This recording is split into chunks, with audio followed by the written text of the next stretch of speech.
कुछ बताएंगी हुआ क्या है? रोए जा रही हैं।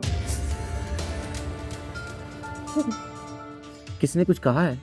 मारा है? क्या हुआ है?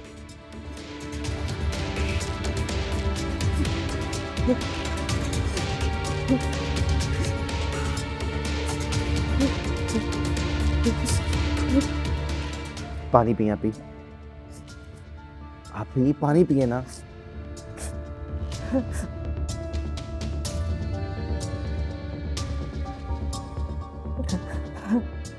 मैं उसकी जान ना निकाल दूं जो मेरी प्यारी बहन को रुलाए।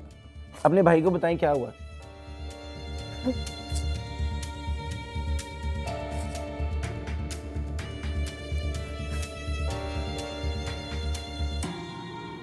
भाई वो ससुराल नहीं, जहन्नुम है जहन्नुम। मेरा दम घुटता है वहां। मुझसे अब ये जुल्म और बर्दाश्त नहीं होगा। मेरी बस हो गई है भाई। वो लोग मुझे अपनी गुलाम बना के रखना चाहते हैं। वो चाहते हैं मैं उनकी नुकरानी बन के रहूं। मैंने अब वापस ससुराल नहीं जाना। लेकिन आप ही, आपका शोहर तो बहुत अच्छा है ना?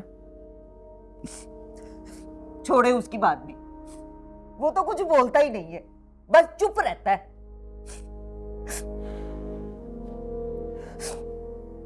तो आप बताएं फिर, आप क्या चाहती हैं?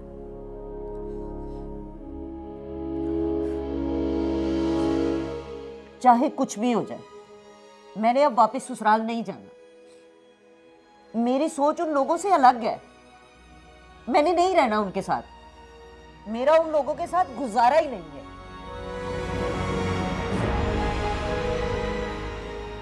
चलें मेरी शहजादी बहन, आप फिक्र क्यों करती हैं? आपका भाई भी जिंदा है ना। बाबा आते हैं तो उनसे भी कर लेते हैं इस बारे में बात। आज अम्मी की बहुत याद आ रही है। अगर अम्मी जिंदा होती तो उनके सीने लग के खूब रोती और उन्हें बताती कि उनकी लाडली बेटी कितनी तकलीफ में है। खुद को संभालें आप ही, संभालें खुद को। कहा ना, बाबा आते हैं तो करते हैं इस मसले का कोई हल तलाश। पुत्र हुए, ऐसा क्या मामला हुआ कि मेरी बेटी अब तुम्हारे साथ रहना ही नहीं चाहती? बात तो कुछ भी नहीं चाचू जी। घरों में छोटी मोटी बातें तो होती रहती है। मैंने फैजा को कभी किसी किस्म की परेशानी नहीं होने दी। हाँ, भाभी या अम्मी के साथ तलक कलामी हो जाती है। बहुत समझाता हूँ मैं उसे भी 2-4 साल सब्र कर ले, मैं तुझे लहदा घर ले दूंगा। लेकिन वो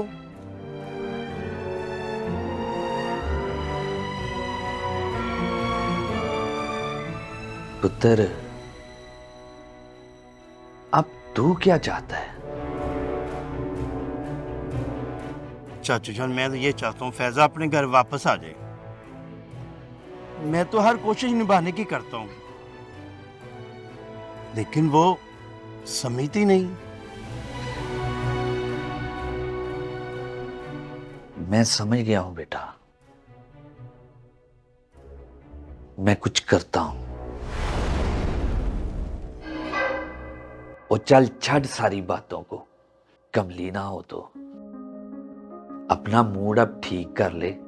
शाबाश पुत्र हुए, कितने दिन हो गए हैं मैंने अपनी बेटी के हाथ का कुछ बना हुआ खाया ही नहीं है। चल मेरा पुत्र, आज मेरे लिए एक गर्मा गर्म कावा और साथ में अंडा उबाल कर ला। जी बाबा।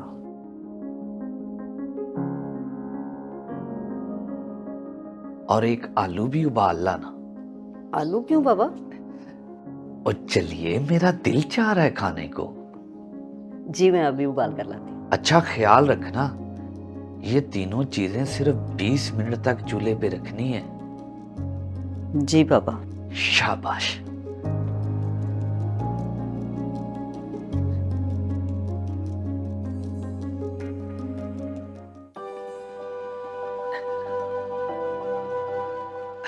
ओ बल्ले बल्ले बल्ले, ये ले बाबा जान। जीती रहे बेटा।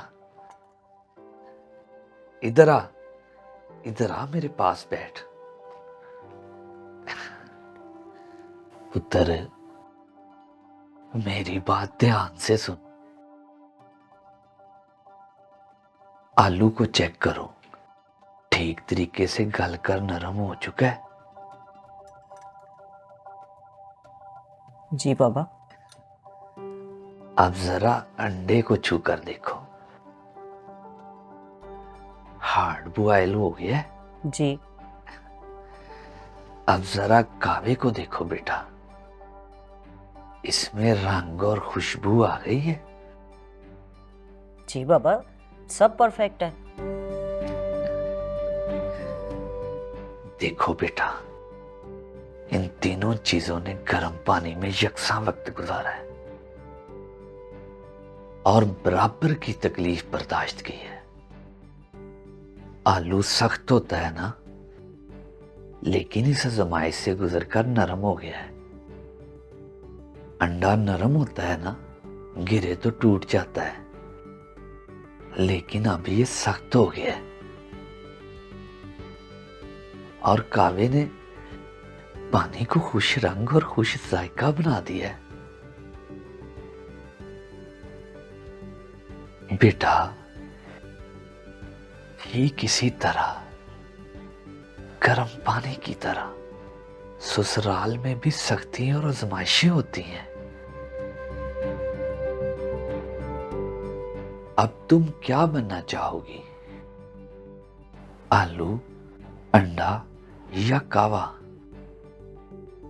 ये तुम्हें सोचना है बेटा। खुद को हालात के रंग में ढालना सीख लो बेटा। सख्ती बर्दाश्त करोगे तो खुशबूदार बन जाओगे, और तुम्हारी खुशबू से तुम्हारा ससुराल भी महक जाएगा।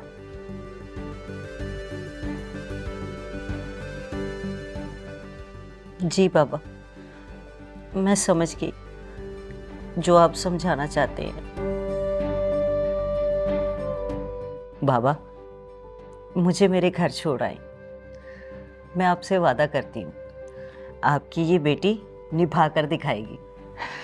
जीता रहे मेरा पुत्र। मैं आदिल को कॉल करता हूँ, वो थोड़ी देर तक आ जाएगा। जी बाबा। तुम अब उस घर को अपना घर समझना बेटा, क्योंकि बेटियां अपने ही घर में अच्छी लगती हैं। जिंदगी का असूल है, खुद तब्दील हो जाओ या फिर किसी को तब्दील कर दो। ढल जाओ या ढाल दो, यही जिंदगी गुजारने का फन है। सीखना, अपनाना, तब्दील होना, तब्दील करना, ढालना और ढल जाना, ये उसी वक्त मुमकिन है जब निबाह करने का अज़्म हो। कम हिम्मत मंजिल तक नहीं पहुंचते, रास्ते ही में ब्लॉक हो जाते हैं। फैसला आपका है, मंजिल तक पहुंचना है या रास्ते ही में ब्लॉक होना है।